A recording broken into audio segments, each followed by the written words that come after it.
Hello everyone, my name is Puneet and I'm here to teach you the science subject. So we are going to start with your biology subject. अब आपको पता है कि आपका upcoming exam आने वाला है that is related to your forester exam. अब फॉरेस्टर एग्ज़ाम में जो साइंस सब्जेक्ट है उसकी जो वेटेज है दैट इज़ अराउंड 32 मार्क्स. ठीक है, तो ये बहुत ज़्यादा वेटेज है जो ये कैरी कर रहा है. अब अकॉर्डिंग टू द सिलेबस उन्होंने बताया है कि when we are starting with the biology, ये हम सबसे पहले जो है हम बायोलॉजी स्टार्ट करने वाले हैं. तो according to the biology subject उन्होंने हमें बोला है कि 11th और 12th स्टैंडर्ड का बेसिकली उसके रिलेटेड क्वेश्चंस आएंगे. ठीक है, so what I have done is हमने एमसीक्यू प्रिपेयर किए हैं आपके 11th स्टैंडर्ड और 12th स्टैंडर्ड के अकॉर्डिंग, राइट. अब ना ही वो ज़्यादा हमारा बहुत डिफ़िकल्ट लेवल भी नहीं होगा जो नीट लेवल का होता है, और ना ही बिल्कुल लो लेवल जैसे आपने एक नॉर्मल साइंस पढ़ी थी, बेसिक साइंस हम जब पढ़ रहे थे बाकी एग्जाम्स के लिए, वैसा भी नहीं होगा. Will have some moderate level, right, कि आपको ज़्यादा एकदम एक्सट्रीम लेवल भी ना हो but you should know it कि ये क्वेश्चंस आ सकते हैं. ठीक है, आपका जो रोज़ का लेक्चर होगा that will be around 30 minutes. हम कोशिश करेंगे कि हम शॉर्ट और क्रिस्प रखें कि आपका ज़्यादा टाइम भी ना जाए and you get more and more knowledge about it. ठीक है, हम बेसिकली ऐसा होगा कि हम रोज़ चैप्टर लेंगे, कोशिश करेंगे कि उस चैप्टर के रिलेटेड हम जितने भी कर सकें. लाइक हम एक क्लास में we can just go for 20 MCQs, right. हम MCQ डिस्कस कर सकते हैं और अराउंड हर एक चैप्टर के आपको 40 MCQs मिल जाएंगे. मतलब आप सोचिए कि आपको बहुत ज़्यादा क्वेश्चंस उसमें कवर हो जाएंगे और एक तरह से आपका चैप्टर कवर हो जाएगा और उस चैप्टर में जितनी भी इंपॉर्टेंट चीज़ें हैं वो कवर करेंगे हम. ठीक है, तो हम कोशिश करेंगे कि 20 MCQs हम डेली कहते हैं डिस्कस करें, मतलब चैप्टर वाइज. ओके, तो अगर हम देखा जाए कि अब आपके जैसे 11th और 12th स्टैंडर्ड है, तो अगर हम स्टार्ट करेंगे 11th के सिलेबस से ही, अगर आप 11th का सिलेबस देखेंगे उसमें 5 यूनिट्स हैं. कितनी यूनिट्स हैं? 5 यूनिट्स हैं. अब 5 यूनिट में जो पहली यूनिट है that is first is diversity of living organism. क्या है? Diversity of living organism. ठीक है, अब उस डाइवर्सिटी ऑफ लिविंग ऑर्गेनिज्म में जो पहला चैप्टर आता है that is the living world. हम वो ही स्टार्ट करने वाले हैं आज से. ठीक है, आई होप सब रेडी हैं. प्लीज़ अपना सिलेबस एक बार चेक कर लीजिए कि 11th और 12th स्टैंडर्ड का क्या सिलेबस है. हम चैप्टर वाइज चलेंगे and we will go in detail कि आपको हर एक चैप्टर के ज़्यादा से ज़्यादा क्वेश्चंस मिल सकें और ज़्यादा से ज़्यादा MCQs आप प्रैक्टिस कर सकें for your upcoming exam. Okay, so without wasting time let's start with the first chapter. और ये यूनिट है डाइवर्सिटी ऑफ लिविंग ऑर्गेनिज्म की पहला chapter that is the living world. Okay, so let's start. जब हम living world की बात करते हैं, ठीक है, द लिविंग वर्ल्ड,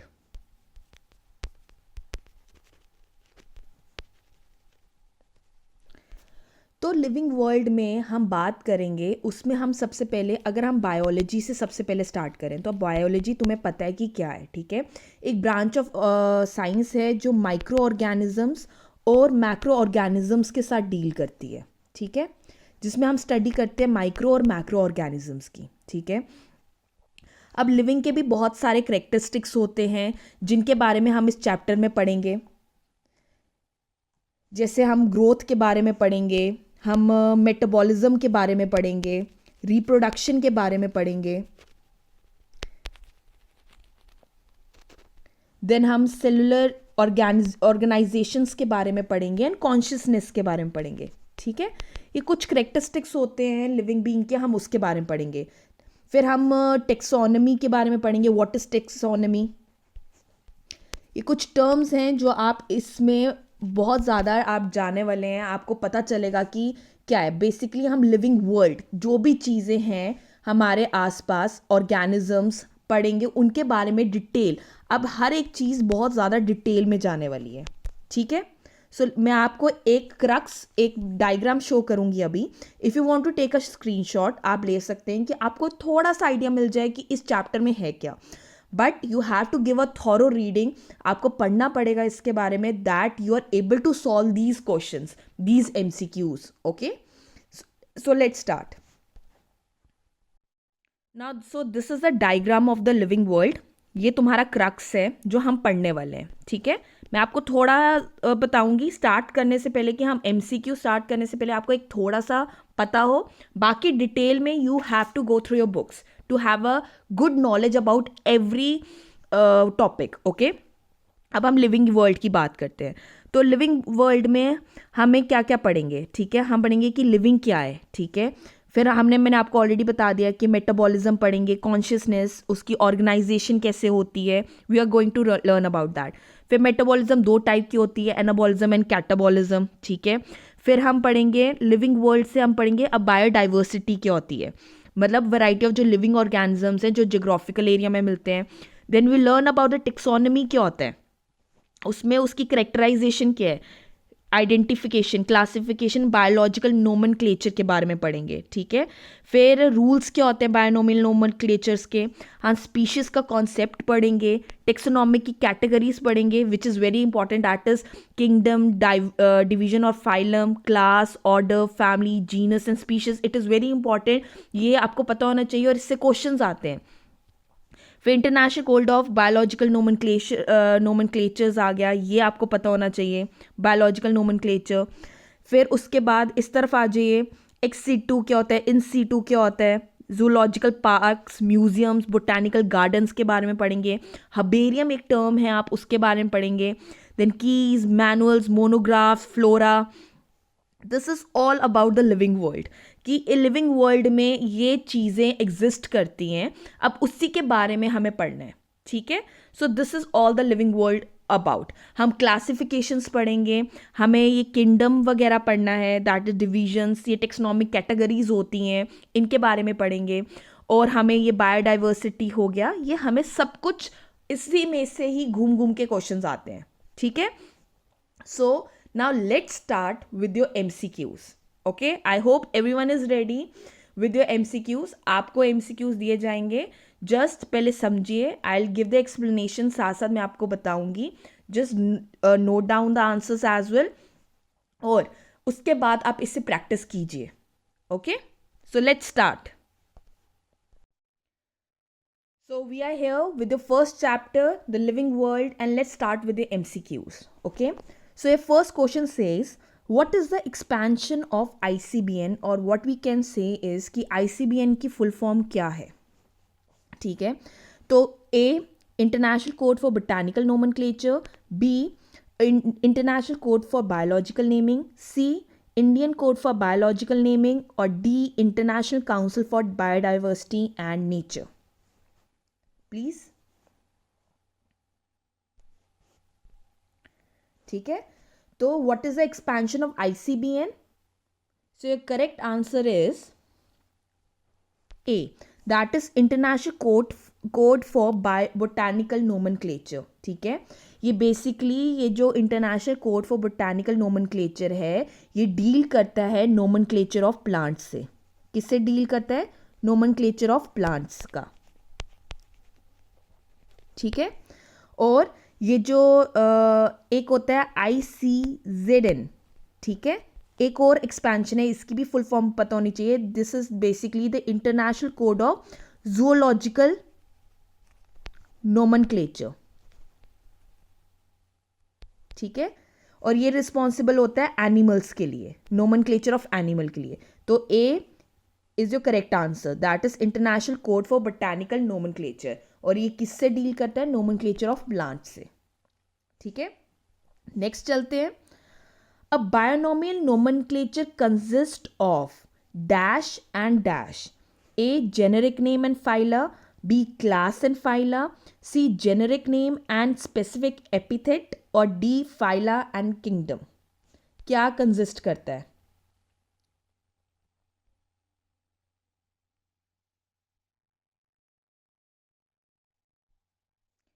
तो इसका आंसर है C, generic name and specific epithet.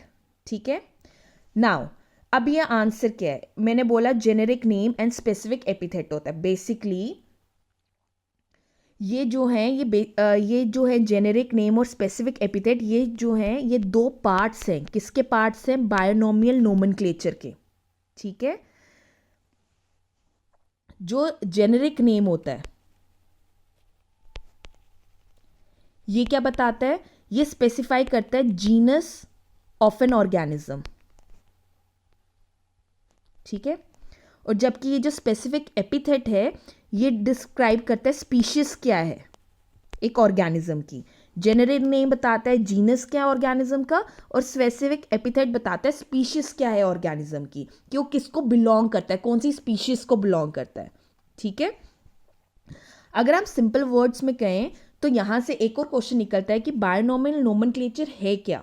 ठीक है ना, ये होता है कि हम इसमें क्या होता है, ये मेथड होता है जिसमें हम नेमिंग करते हैं एक पर्टिकुलर ऑर्गेनिज्म की, जिसमें हम नाम देते हैं एक पर्टिकुलर ऑर्गेनिज्म को, उसको कहा जाता है बायोनोमियल नोमेनक्लेचर। ठीक है, तो उसके दो पार्ट्स क्या है? Generic name and specific epithet. Okay, I hope I am clear. Next question चलते हैं, third question. The scientific name of lion is, scientific name क्या है? A Panthera leo, B Panthera tigris, C Panthera lion, और D Panthera Leo.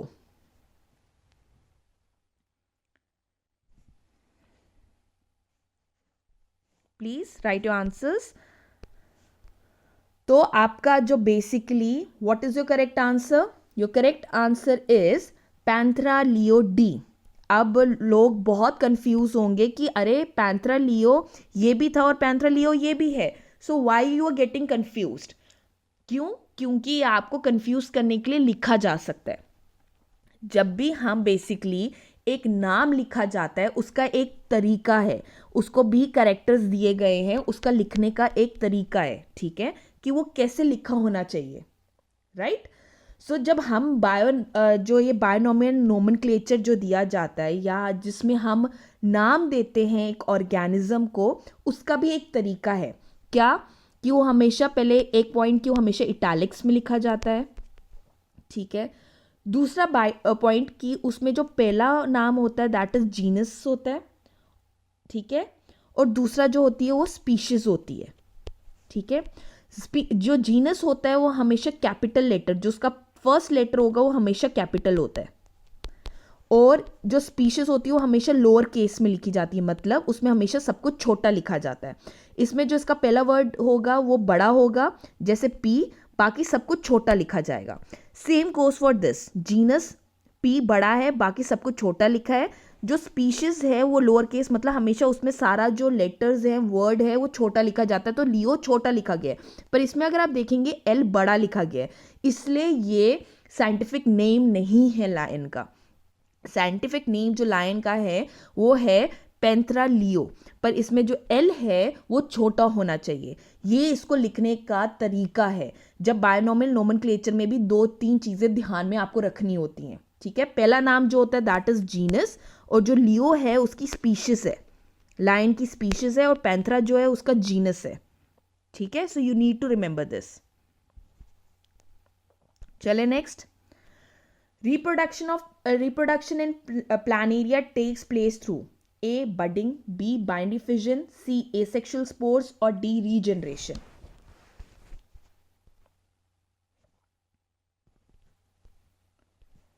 So your correct answer is D. regeneration. ठीक है, अब जो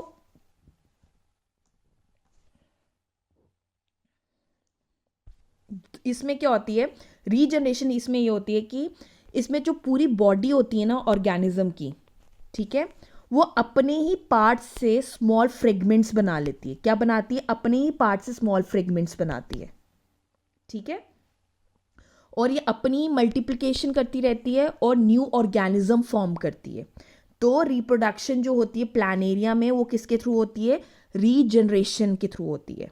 ठीक है, so D is your correct answer.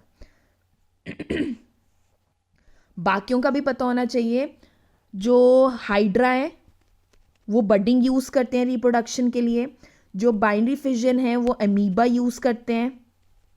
Asexual spores जो होते हैं वो फंजाई रिप्रोड्यूस होते हैं थ्रू एसेक्सुअल स्पोर्स, ठीक है, so you should know this. Next चलते हैं fifth question. The numbers of described species of living organism is A 1.25 million species, 0.5 million, 1.025 million और D 1.7 million species.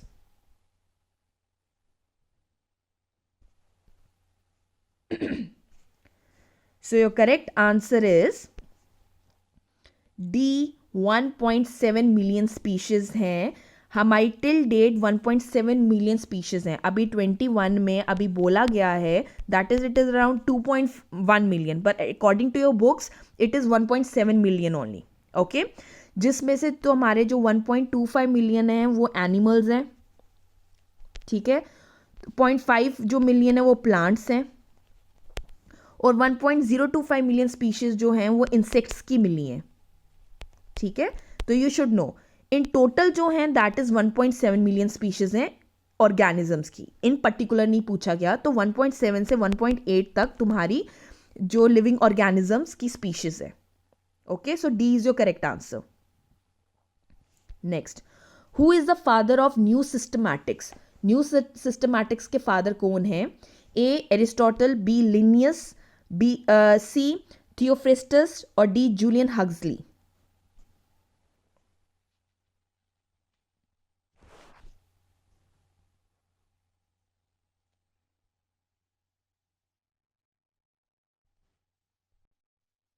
Okay, so your correct answer is D Julian Huxley, ठीक है।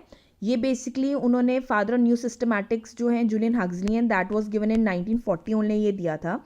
अब new systematics है क्या, पहले तो आपको ये पता होना चाहिए, ठीक है। जो न्यू सिस्टमैटिक्स ये कहता है बेसिकली ये जो होती है ये किसकी स्टडी होती है? ये स्टडी होती है तुम्हारी कि हम आइडेंटिफाई कर सकें, ठीक है। टेक्सोनॉमी हो गया मतलब क्लासिफिकेशन कर सकें हम उस चीज़ की। फिर नोमेनक्लेचर दे सके, नोमेनक्लेचर हो गया कि हम उसको नाम दे सके, ठीक है। फिर उसकी क्लासिफिकेशन कर सके मतलब उसकी आइडेंटिफिकेशन कर सकें, उसको क्लासीफाई कर सके और उसको नाम दे सके। तो ये उसकी स्टडी होती है जो सिस्टमैटिक्स की होती है, और वो किसने दी थी? जूलियन हक्सली ने 1940 में, ठीक है। तो ये आपको पता होना चाहिए, D is the correct answer. बाकी जो आपको पता होना चाहिए, एरिस्टोटल किसके फादर है?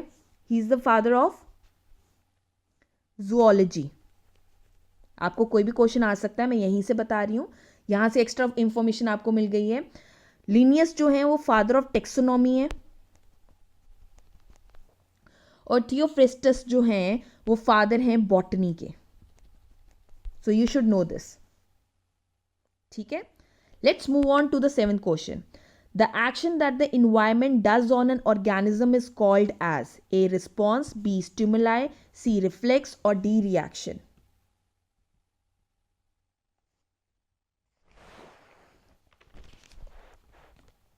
So what is your correct answer? Your correct answer is B. Stimuli. ठीक है। अब जो हर कोई ऑर्गेनिज्म होता है ना वो कब रिस्पॉन्ड करता है? वो रिस्पॉन्ड करता है जब भी कोई एक्सटर्नल स्टिमुलाई या कोई चीज़ उसको होगी, मतलब अटैक करती है फ्रॉम द सराउंडिंग, ठीक है। जैसे touch me not leave get close, जब भी कोई ह्यूमन बीइंग, जैसे एग्जांपल है, कभी जब भी ह्यूमन बीइंग जब टच करता है एक टच मी नॉट लीव को, तो वो क्या हो जाता है? वो बंद हो जाता है। Okay, so this is an external stimuli. तो action that the environment does on an organism, जब एक environment action show कर रहा है वो क्या होता है? that is an stimuli. It is called as an stimuli. Okay, let's move on to the 8th question. Now आपको दो statements दी गई हैं, अब आपको बताना है कि इसके अकॉर्डिंग जो आपको 4 ऑप्शन दिए गए हैं उसमें से क्या ठीक है। सो आपको दो स्टेटमेंट्स ये दी गई हैं कि species is a basic unit of classification. Second, two plants can be said to belong to the same species if they can reproduce freely. So you have to tell if both the statements are true, or second they are false. A is true and B is false, or B is true and statement A is false?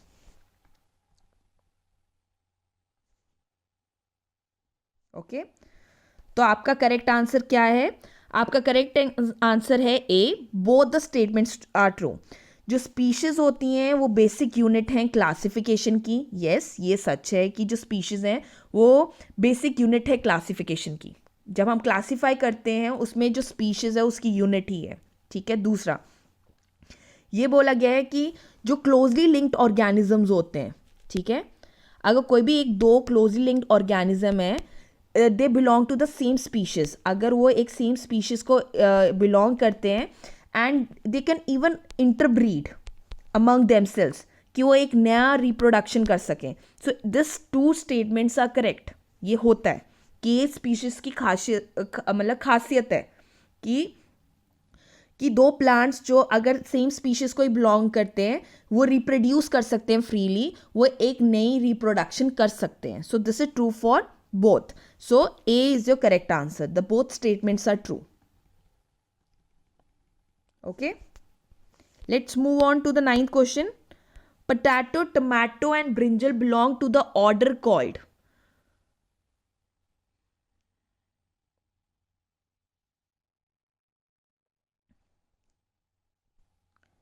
So your correct answer is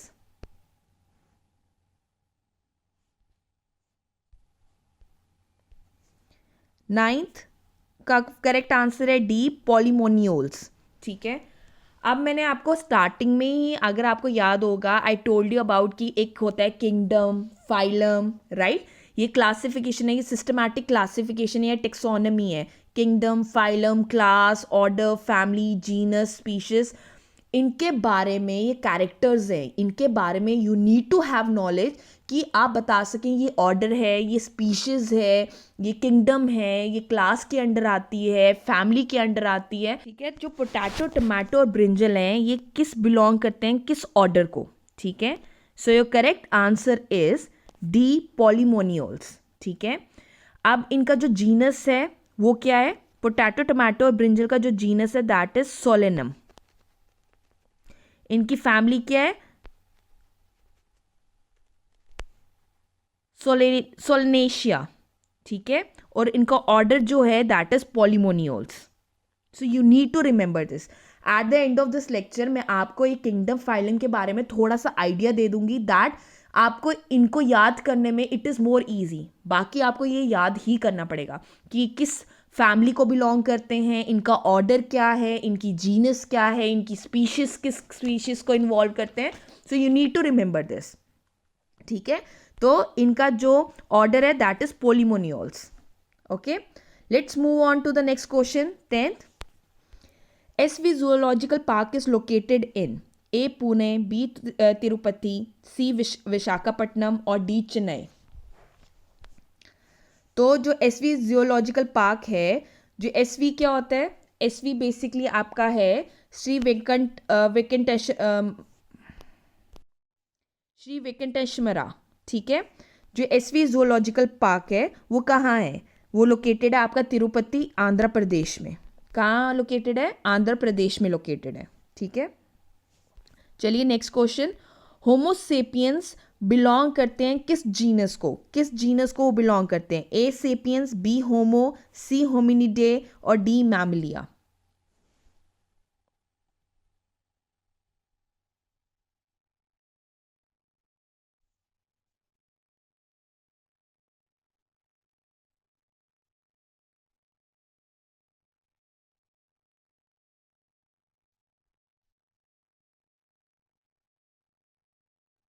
ठीक है, so what is your correct answer? Your correct answer is B, Homo. Homo sapiens belong to the genus Homo. अगर हम होमो sapiens देखें या हम इसका nomenclature देखेंगे, binomial nomenclature देखें, तो होमो क्या है? होमो क्या है? बेसिकली ये जेनेरिक नेम है या जीनस है। ठीक है, और सेपियंस क्या है? आपका स्पीशीज नेम है। अगर हम बायनोमियल नोमेनक्लेचर के अकॉर्डिंग चलेंगे, मैंने बायनोमियल नोमेनक्लेचर का अभी आपको पीछे बताया है, उसी के अकॉर्डिंग चलेंगे तो क्या होता है? होमो आपका जीनस हुआ और सेपियंस हमारी स्पीशीज हुई। तो अगर उन्हें पूछे कि जीनस क्या है, तो ऑब्वियसली वो होमो होगा। ओके, वो भी मैंने तुम्हें बताया है कि फर्स्ट लेटर जो होता है वो बड़ा होगा और बाकी जो होता है वो स्मॉल लिखा जाता है। इवन जो स्पीशीज होती है वो भी लोअर केस में लिखी जाती है। फाइन। और होमन सेपियंस किस फैमिली को बिलोंग करते हैं? उनकी फैमिली जो है दैट इज होमिनिडे। ये आपको याद करना पड़ेगा, you need to remember this. और उनकी क्लास क्या होती है? That is family Mammalia. ठीक है, तो कुछ कुछ चीज़ों की आपको उनका किंगडम क्या है, उनकी फैमिली क्या है, उनकी क्लास क्या है, जेनेरिक क्या है, स्पीशीज क्या है, you need to remember this. It is given in your books, you need to remember some of that. Homo sapiens obviously important है, you should know about it. ठीक है, इनका जीनस, स्पीशीज, ऑर्डर क्या है। ओके, सो यहीं मैं आपको कुछ कुछ चीज़ें बता रही हूँ। ओके, बाकी मैं आपको थोड़ा सा डिटेल में at the end of the class बता दूंगी। Let's move on to the 12th question. Cats and lions belong to the family called, कौन सी फैमिली को बिलोंग करते हैं? कैनिडे, पैंथरा, फेलिडे और मैमलिया।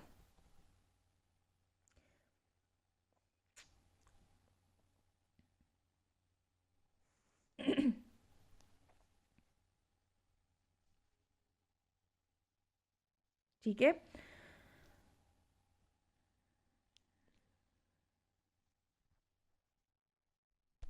सो your correct answer is C, फेलिडा।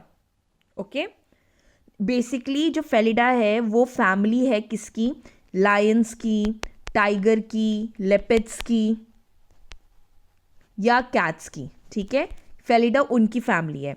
जो Panthera है ये रेफर करता है जीनस, जिसमें लायंस आ जाते हैं, टाइगर आ जाते हैं या लेपिड आ जाते हैं। ओके, देन जो कैनिडा है वो फैमिली होती है वूल्स की।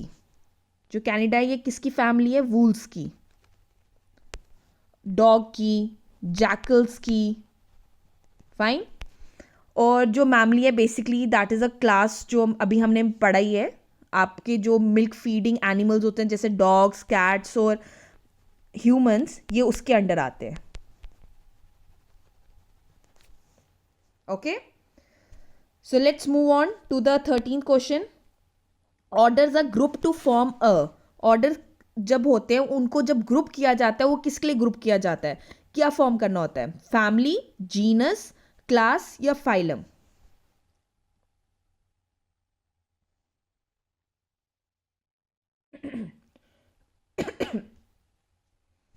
सो योर करेक्ट आंसर इज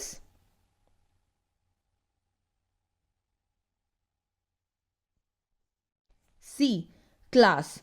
जो क्लास होती है वो क्या है? ग्रुप होता है रिलेटेड ऑर्डर्स का, जिसमें एग्जाम्पल आ गया लायन, टाइगर, कैट, वूल्फ। ठीक है, क्योंकि ये आते हैं, दे कम अंडर सेम ऑर्डर, मतलब ये सेम ऑर्डर में आते हैं, that is of Carnivora.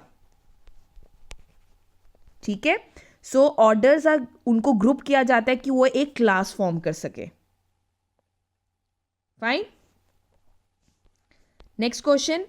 Metabolism means A, division of cells, B, expansion of cells, C, sum total of all chemical reactions occurring in a body, और D, production of progeny. So your correct answer is C, sum total of all the chemical reactions जो भी हमारी body में होती हैं उनको कहा जाता है मेटाबॉलिज्म। ठीक है, या कन्वर्जन होना केमिकल रिएक्शंस में, या कन्वर्जन्स होना एनाबॉलिक या कैटाबॉलिक रिएक्शंस जो टेक प्लेस की जाती हैं, वो क्या है? मेटाबॉलिज्म ही कहा जाता है। Okay, let's move on to the 15th question. Which of the following book is not written by Carolus Linnaeus? ने कौन सी बुक नहीं लिखी है? Systema Naturae, B, Historia Naturalis, C, Species Plantarum, और D, Philosophia Botanica.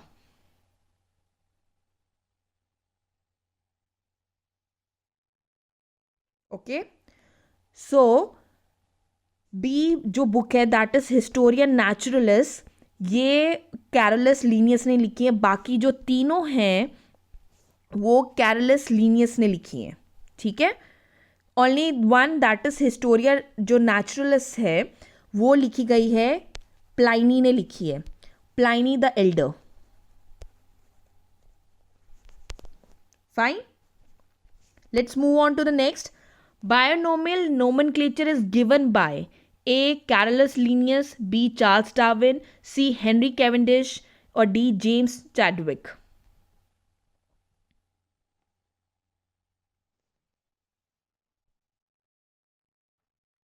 So what is your correct answer?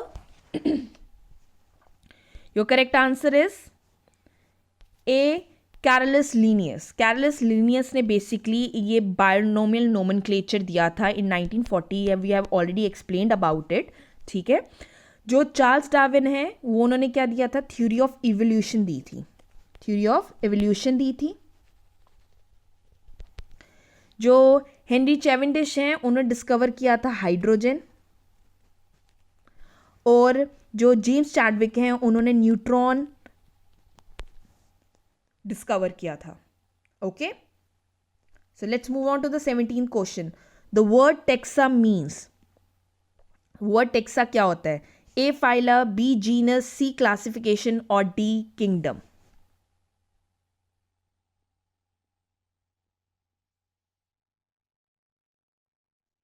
Okay. So the word taxa means C classification होता है. Taxa का मतलब ही क्लासिफिकेशन होता है. और जब हम स्टडी करते हैं टेक्सा की मतलब क्लासिफिकेशन की जब हम स्टडी करते हैं उसको कहा जाता है टेक्सोनमी.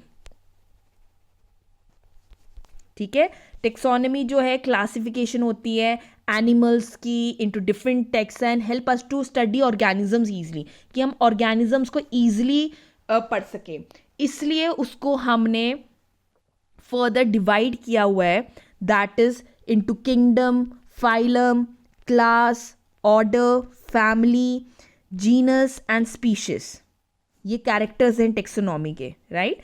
इनको बेसिकली क्लासिफाई किया गया है. इनको अलग अलग ग्रुप्स में डाला गया है. इनको डिवाइड कर दिया गया है कि हम इसको ईजिली पढ़ सकें. ओके. इसके बारे में मैं आपको डिटेल में थोड़ा बहुत बता दूंगी कि आपको आइडिया हो कि जब आप बुक खोलें तो आपको इनके बारे में पता हो. Okay. Let's move on to the 18th question. Which of the following taxa are in the increasing order of the similarities. Increasing order अगर देखा जाए तो ऑफ द सिमिलैरिटीज किस में होती हैं?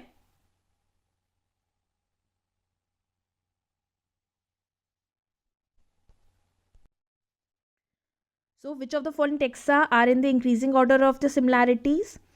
Class, phylum and kingdom. Then B is genus, kingdom मतलब सबसे ज़्यादा class में similarity होती है, फिर phylum में, फिर kingdom में, फिर genus मतलब पहले class में कम है, then phylum, then kingdom, then genus, kingdom और phylum, then kingdom, genus and specific epithet, phylum and genus. अगर हम ऑर्डर पढ़ें जो इंक्रीजिंग ऑर्डर ऑफ सिमिलैरिटीज है वो इंक्रीज होती हैं स्पीशीज में. That is the last one. अगर हम देखें तो सबसे ज़्यादा कम होती है किंगडम में, देन होती है फाइलम में. थोड़ा सा मैं यहाँ लिख देती हूँ. किंगडम में, देन फाइलम, देन आपकी class, then order, then family, then genus and then species. तो स्पीशीज में सबसे ज़्यादा सिमिलैरिटीज़ होती हैं कंपैरेटिवली. जीनस में होती हैं, फिर फैमिली में कम हो जाती हैं, ऑर्डर में और कम, क्लास में और कम, फाइलम और किंगडम में जाते जाते एक या दो सिमिलैरिटी होती होगी, पर सबसे ज़्यादा स्पीशीज़ में होती हैं. तो इंक्रीजिंग ऑर्डर अगर देखा जाए तो इंक्रीज़ किस में हो रही हैं? स्पीशीज़ में इंक्रीज़ होती जाती हैं, क्योंकि किंगडम में कम होती है, फिर जीनस में इंक्रीज़ होती है और फिर स्पीशीज जो है दैट इज स्पेसिफिक एपिथेट में इंक्रीज़ हो जाती है. ओके. सो 18th का सी इज योर करेक्ट आंसर. अगर ये आपको नोट करना है you can note this also. 19th, the study of relationship among different organisms के रिलेशनशिप को स्टडी करने को क्या कहा जाता है? टेक्सोनॉमी, बायोलॉजी, सिस्टमैटिक्स और ऑर्निथोलॉजी. ये हम ऑलरेडी पढ़ चुके हैं. तो क्या कहा जाता है? सी सिस्टमैटिक्स. जब भी हम डिफरेंट ऑर्गेनिज्म के रिलेशनशिप को पढ़ते हैं. टेक्सोनॉमी तो क्लासिफिकेशन के बारे में पढ़ना हुआ. ठीक है. बायोलॉजी तुम्हें पता है कि स्टडी करते हैं लाइफ की. और ऑर्निथोलॉजी जो होती है that is a study of birds. तो you get a whole answers. Okay. Next question, last question करने लगे हैं अब हम. Which among the following is involve in the naming of animals scientifically. Animals को साइंटिफिकली नेम करने के लिए क्या उनका नाम क्या है? Which among the following is involved in the naming of the animal scientifically? A. ICBN, B. ICAN, C. ICPN और D. ICZN. So your correct answer is animals का जो scientific name है that is D. ये मैंने ऊपर भी तुम्हें बताया था. फर्स्ट क्वेश्चन जो तुम्हारा था that is international code of zoological nomenclature. और उसमें मैं तुम्हें पहला भी बताया था इसमें होता है बोटानिकल. ठीक है. So D is your correct answer. Okay. So today we have discussed about 20 questions. ठीक है. अब इसके बारे में हम और 20 क्वेश्चन या और थोड़े क्वेश्चंस हम इसके बारे में कल डिस्कस करेंगे इसी चैप्टर के रिलेटेड कि आपको ज़्यादा से ज़्यादा क्वेश्चंस मिल सके. ठीक है. Before closing today let me tell you about जो हमने टेक्सोनॉमी पढ़ा था. अगर मैं ये है दिस इज़ वेरी इंपॉर्टेंट क्योंकि यहाँ पे बच्चे कंफ्यूज हो जाते हैं. टेक्सोनॉमी हमने सिंपली पढ़ा था. क्या होता है? That is classification. ठीक है. अभी जब मैं तुम्हें समझा भी रही थी क्या होती है क्लासिफिकेशन. ठीक है.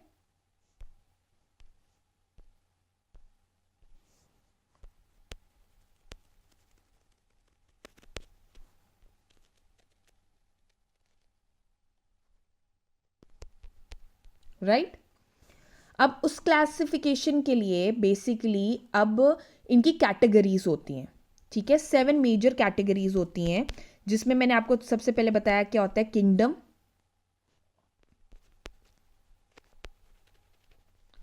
फिर होता है phylum, you need to remember this, फिर होता है क्लास, फिर होता है ऑर्डर, फिर होती है family, then genus and then species. These are the 7 categories you need to remember जो एक क्लासिफिकेशन में इनको डिफ्रेंशिएट करके किया गया है. ठीक है. इनको कैटेगराइज किया गया है. ओके. सो अब स्टार्ट करते हैं. इनके बारे में मैं तुम्हें दो चीज़ें बताऊंगी कि at least you should know it. ठीक है. अब मैंने यही क्वेश्चन तुम्हारा ऊपर भी आया था कि सिमिलैरिटी सबसे ज़्यादा किस में होती हैं. अगर ऊपर की तरफ जाओगे तो सिमिलैरिटीज़ डिक्रीज करती जाएंगी. सबसे ज़्यादा सिमिलैरिटी स्पीशीज़ में होती है, फिर जीनस में कम हो जाती है, फैमिली में कम, फिर ऑर्डर में कम कम कम होती जाएगी. जब तुम नीचे आओगे, अगर नीचे की तरफ आओगे तो तुम्हारी जो सिमिलैरिटीज़ हैं ऑर्गेनिज्म की वो इंक्रीज होती हैं. ऊपर की तरफ जाओगे तो डिक्रीज होंगी. Simple as that. ठीक है. अब वो करने से पहले लेट्स स्टार्ट विद योर पहली चीज़ दैट इज स्पीशीज जिसमें हमने कहा कि सबसे ज़्यादा सिमिलैरिटी होती है. ठीक है. ये जो ग्रुप होता है ना, मैं दो चीज़ें बताऊंगी, ज़्यादा डिटेल में नहीं जाएंगे, आप खुद पढ़िएगा इसके बारे में. जो स्पीशीज होते हैं ये ग्रुप जो होता है ये बेसिकली ब्रीड कर सकता है इन ब्रीडिंग पॉपुलेशन, मतलब अपनी ही पॉपुलेशन में इसकी ब्रीडिंग की सबसे ज़्यादा चांसेस होते हैं. ठीक है. और इसमें सबसे ज़्यादा सिमिलैरिटीज़ होती हैं. क्या होती हैं? सिमिलैरिटीज़ होती हैं सबसे ज़्यादा. ओके. अब एग्जाम्पल जैसे हम देते हैं स्पीशीज़ की,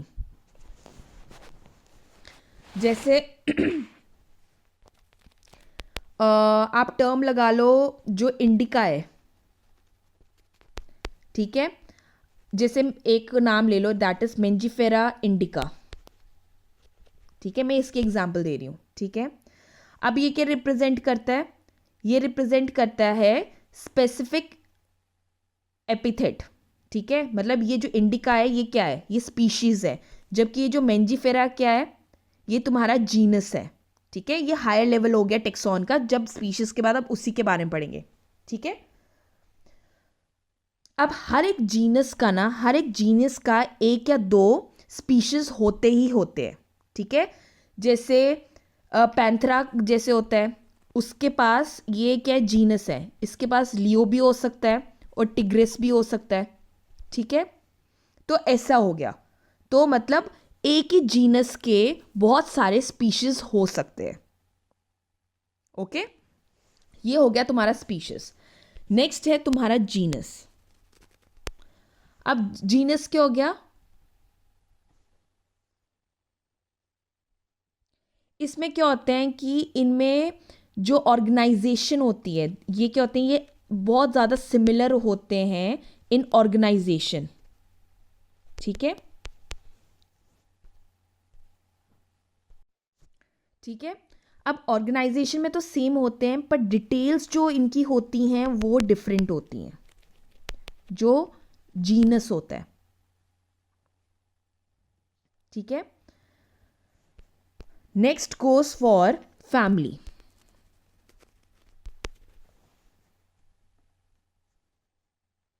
ये क्या होता है, ये होता है group of related genus. Genus क्या था, ग्रुप ऑफ स्पीशीज था जो उसका ऊपर होता है, ठीक है। जीनस होता है ग्रुप ऑफ स्पीशीज, फैमिली होती है ग्रुप ऑफ जीनस, ठीक है। इसमें जो सिमिलैरिटीज होती हैं वो कम हो जाती है, ठीक है।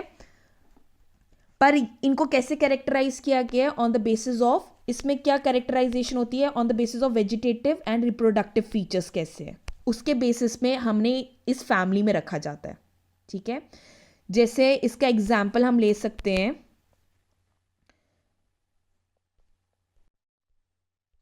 जैसे तीन आपके जीनस हैं, दैट इज जैसे सोलेनम, पिटूनिया, ये तुम्हारी बुक्स में दिया गया है, ठीक है। तोरा, ये फैमिली बिलोंग करते हैं ऑफ सोलनेशिया के, ठीक है। तो ये जीनस को करते हैं, मतलब फैमिली क्या होती है, ग्रुप होती है जीनस की, ठीक है। Next go for order. अब ऑर्डर भी हमने पढ़ा था कि ऑर्डर क्या होता है, ऑर्डर होता है ग्रुप ऑफ रिलेटेड फैमिलीज, जो ग्रुप होगा रिलेटेड फैमिलीज का उसको ऑर्डर कहते हैं। जैसे फॉर एग्जाम्पल प्लांट फैमिलीज होती हैं, ठीक है। अब प्लांट फैमिलीज कौन सी हैं, जैसे कॉन्वोवलेशिया, सोलनेशिया, ठीक है। ये दोनों सेम ऑर्डर में होते हैं, दैट इज पॉलिनोमियल्स में, और ये बेस्ड होते हैं ऑन द फ्लोरल कैरेक्टर्स, दोनों में फ्लोरल कैरेक्टर्स पे इनको एक ऑर्डर में रखा गया है, ठीक है। Next goes for your class. अब क्लास क्या होती है, ग्रुप होती है रिलेटेड ऑर्डर्स की, जो तुम्हारा ऊपर वाला है उसी पे उसका ही ग्रुप है, ठीक है। जैसे फॉर एग्जाम्पल जो ऑर्डर है प्राइमेटा, ठीक है, तुम्हारा ऑर्डर होता है एक प्राइमेटा। अब वो कंप्राइज करता है मंकीज, गोरिल्लास, ठीक है, गिबन्स। तो उनको कौन सी क्लास में रखा जाता है, इन सबको कौन सी क्लास में रखा जाता है, ये सारे ऑर्डर्स हैं जिनको किस क्लास में रखा गया है, मेमेलिया क्लास में, ओके। नेक्स्ट आ गया second last, that is phylum. जो फाइलम होता है वो ग्रुप होता है किसका, एनिमल क्लासेस का, ठीक है। जो जैसे बर्ड्स हैं अलोंग विद द मैमल्स, ये क्या है, ये बेसिकली क्या है, ये क्लास है, ठीक है। और ये सेम फाइलम को बिलोंग करते हैं, that is Chordata, okay. Last but not the least is the kingdom. ये हाईएस्ट कैटेगरी होती है बायोलॉजिकल क्लासिफिकेशन में, और ये ग्रुप होता है ऑफ क्लोजली रिलेटेड ऑर्गेनिज्म, जो बहुत ज़्यादा क्लोजली रिलेटेड ऑर्गेनिज्म होंगे ये उसमें किंगडम जो होगा, ठीक है। जैसे एग्जाम्पल ले लो प्लांट्स, सारे जो प्लांट्स हैं, ठीक है, ये एक किंगडम आ गई, क्योंकि इसमें सारे कॉमन फीचर्स होंगे, जैसे ऑटोट्रॉफिक मोड होता है, प्रेजेंस होगी सेल वॉल की जो सेलुलस की बनी होगी, तो इसकी किंगडम क्या आ जाएगी, तो प्लांट्स आ जाएंगे इन द किंगडम प्लांटे, ठीक है। सो ये एग्जाम्पल आ गया। So you need to remember this, what, that is kingdom, phylum, class, order, family, genus, species, okay. So you need to remember this. Okay बस आज की क्लास थी कि यू गेट द आइडिया, क्योंकि एक ये नई चीज़ है, so you need to remember this. Okay हमने 20 क्वेश्चंस डिस्कस कर लिए हैं, कल will discuss more questions related to this chapter कि आपको थोड़ी और नॉलेज मिल सके। Please read this chapter so you get a thorough knowledge about it what we are discussing. Let's end this lecture. Have a nice day, and we'll meet tomorrow with more questions. Okay, take care. Bye bye.